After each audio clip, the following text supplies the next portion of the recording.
Hallo und herzlich willkommen zu einem neuen Video hier auf meinem Kanal, hier bei Comic.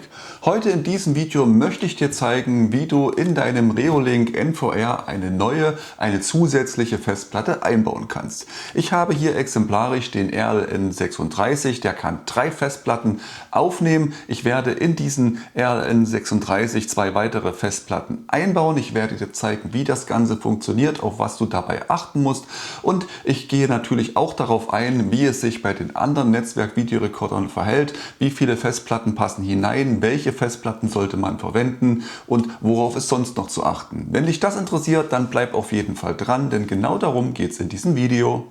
Auf meinem Reolink Netzwerk Videorekorder speichere ich die Daten meiner Überwachungskameras. Früher konnte ich die Daten 3 Monate rückwirkend anschauen, weil der Speicherplatz von 4 Terabyte einfach groß genug war. In der Zwischenzeit habe ich aber zusätzliche Überwachungskameras angeschafft und ich habe durch meine vielen Tests auch zwischendurch immer wieder neue Kameras, die ich hier natürlich auch ins System einbinde. Das bedeutet aber auch, dass die eingebaute Festplatte viel zu klein ist.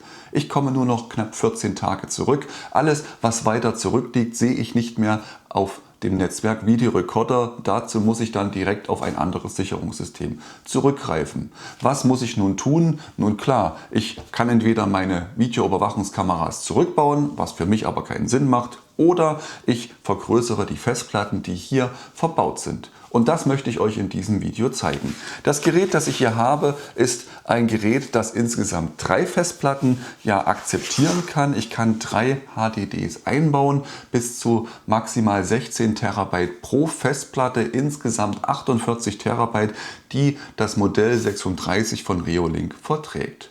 Es gibt aber auch andere Modelle, wie zum Beispiel der RLN8 oder der 16er, die vertragen nur Festplatten bis 8 Terabyte pro Stück und davon eben auch nur 2 bzw. sogar nur eine Festplatte.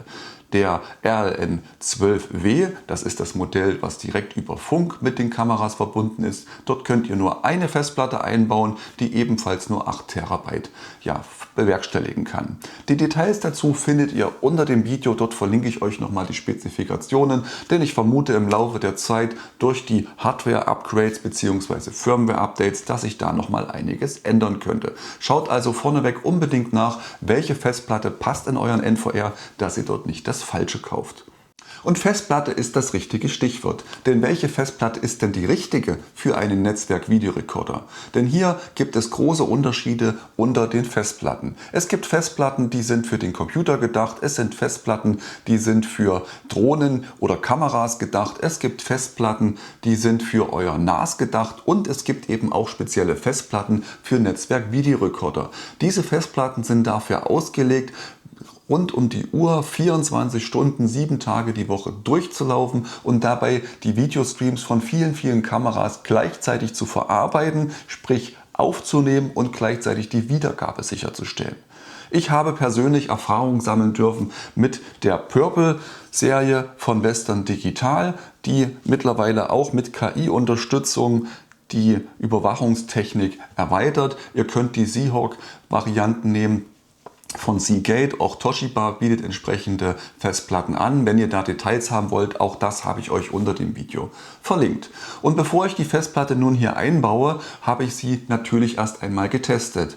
Denn leider Gottes kommen diese Festplatten mittlerweile per Post einfach nur in einem Pappkarton. Ich habe sie daher einfach in so einem Festplattenadapter angeschlossen. Die Platten werden hier nur reingesteckt, mit meinem Computer verbunden und über ein Festplattentool ausgelesen. Ich habe einen Langzeittest gemacht, der dauert mehrere Tage. Das ist eine sehr lange Zeit, aber ich möchte auch, dass diese Festplatten mehrere Jahre in meinem NVR sauber laufen. Ich zeige euch jetzt kurz, wie das Menü des NVRs ausschaut mit der bestehenden Festplatte und natürlich auch, wie ihr diesen NVR korrekt herunterfahren könnt, damit die eingebaute Festplatte keinen Schaden nehmen kann.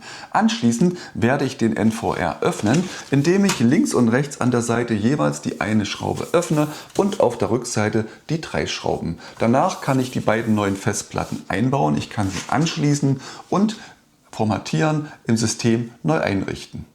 In der Kameraübersicht meines Reolink NVR klicke ich mit der rechten Maustaste in das Bild hinein und wechsle in die Einstellungen. In den Einstellungen habe ich die Möglichkeit, den Speicher direkt auf den ersten Blick zu sehen oder ich wechsle in das Speichermenü. Hier seht ihr nun meine 4 TB Festplatte, die nach der Formatierung lediglich 3696 GB an Speicherplatz zur Verfügung stellt. Davon sind 70 GB noch frei. Meine Festplatte überschreibt sich generell immer wieder von vorne, sobald der Speicherplatz belegt ist. Die Festplatte ist formatiert, sie ist montiert, ich könnte sie erneut formatieren, was ich aber nicht machen möchte, denn ich möchte ja 2 neue Festplatten hier ins Menü mit aufnehmen. Vor den Arbeiten an den Festplatten sollte der NVR immer ordnungsgemäß heruntergefahren werden, damit die Leseköpfe der Festplatten in ihrer Parkposition fest verankert sind. Hierzu wähle ich unten links das Menü Strom und klicke auf Abschalten. Der NVR fährt nun herunter und sobald er das beendet hat, gibt er mir ein Zeichen und ich kann das direkt über den Schalter auf der Rückseite ausschalten. Ihr seht nun hier das Innenleben meines Netzwerk-Videorekorders, die Platine zur Steuerung, ich habe noch ein älteres Modell mit den beiden Lüftern und die bereits verbaute 4 TB Festplatte. Die Kabel für die anderen beiden Festplatten sind bereits vorbereitet und dieses breite Kabel ist für die Steuerung der Anzeige am Gerät. Die Festplatten werden mit 4 Schrauben auf der Unterseite mit diesen Löchern befestigt. Ihr seht es bei der bestehenden Festplatte. Hier habe ich ebenfalls diese 4 Schrauben eingebracht. Für die anderen kommen die Schrauben hier bzw. dann dorthin. Die Kabel werden auf der Rückseite der Festplatte eingesteckt. Ihr habt hier die beiden Kontakte für die jeweils beiden Kabel. Und ihr seht, es gibt kleine Nasen an den Kabeln. Sie passen wirklich nur in die eine Richtung. Hier ist eine Aussparung, dort ist die Aussparung. Das Kabel muss demzufolge so herum einfach hineingesteckt werden und auch die Stromversorgung bzw. das Datenkabel wird so verbaut. Nun kann ich die Festplatte hier an ihrer richtigen Position anbringen und mit den Schrauben von der Unterseite befestigen.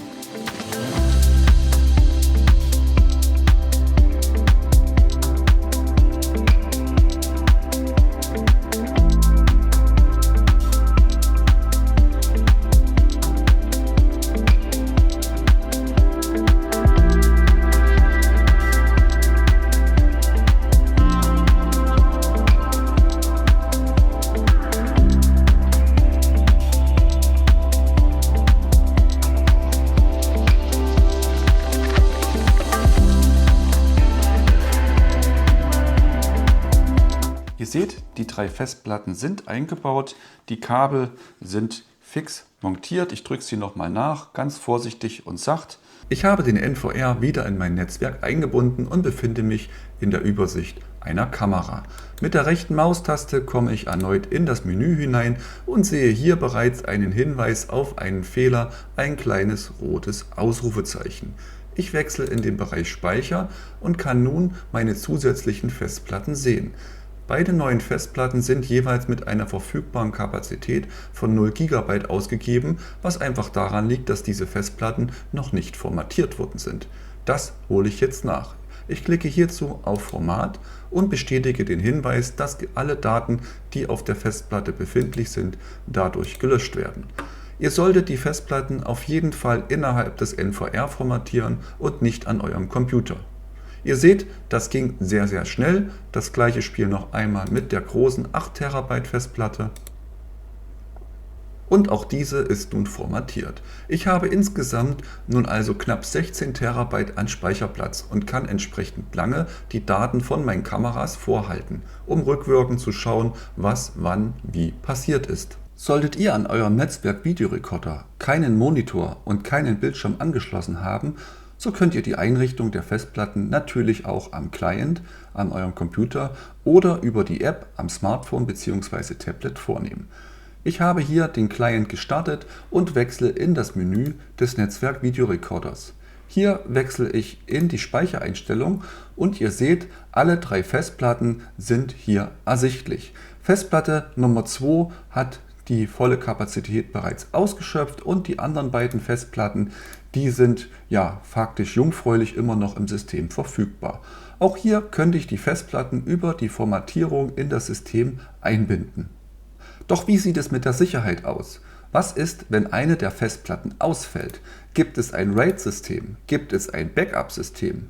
Oder was passiert, wenn eine Festplatte ausfällt? Die Lösung ist recht simpel. Die 3 Festplatten arbeiten seriell, sprich sie arbeiten nacheinander. Das System beschreibt nun zunächst die Festplatte Nummer 0, bis sie voll ist. Anschließend werden alle Daten aller Kameras auf die Festplatte Nummer 1 geschrieben, bis auch diese voll ist. Danach geht es dann weiter mit Festplatte Nummer 2, diese wird auch beschrieben, bis alle Daten voll sind. Sind alle 3 Festplatten gefüllt, läuft das System zurück zur ersten Festplatte und beginnt hier von vorne die Festplatte zu beschreiben. Dabei werden alle alten Daten überschrieben. Wenn jetzt eine dieser Festplatten ausfällt, zum Beispiel die mittlere Festplatte Nummer 1, dann fehlen mir die Daten aus diesem Zeitraum, und zwar für alle Kameras. Die Daten aus dem Zeitraum der Festplatte 0 für alle Kameras, als auch die Daten der Festplatte 2 für alle Kameras bleiben mir erhalten. Es fehlen lediglich die Daten der zweiten Festplatte. In dem Sinne ist das Ganze ein Speicher, ein Netzwerkspeicher für die Videoaufnahmen. Es handelt sich hierbei nicht um ein Backup-System, sondern eher um eine Archivierung. Aus dem Grund solltet ihr die Daten, sofern sie für euch so wichtig sind, nochmal zusätzlich über ein Backup vom NVR heruntersichern. Ihr seht also, der Einbau einer Festplatte, der Austausch einer Festplatte oder das Upgrade mit zusätzlichen Festplatten ist überhaupt kein Hexenwerk. Die Festplatten werden fest im Gehäuse verschraubt und mit den beiden Kabeln in der richtigen Position verbunden. Anschließend müsst ihr die Festplatten noch formatieren, entweder direkt am NVR oder über den Client oder über eure App. All das funktioniert. Und wenn ihr nun wissen wollt, wie ihr einen solchen NVR in euer System einbindet, was so ein Teil überhaupt alles kann, wo es herbekommt, was sowas kostet, welche Festplatten ihr verwenden solltet, dann schaut doch mal unter das Video in die Beschreibung. Dort findet ihr weitere Informationen zu diesem Thema und wenn ihr noch mehr wissen wollt, dann schreibt mir doch einfach einen Kommentar unter dieses Video, damit wir uns untereinander austauschen können. Dir hat mein Video was gebracht, dir hat es geholfen, dann gib mir das Like für dieses Video, abonniere den Kanal, um keine zukünftigen Videos zu verpassen und ich sage ciao bis zum nächsten Video, ich freue mich schon drauf.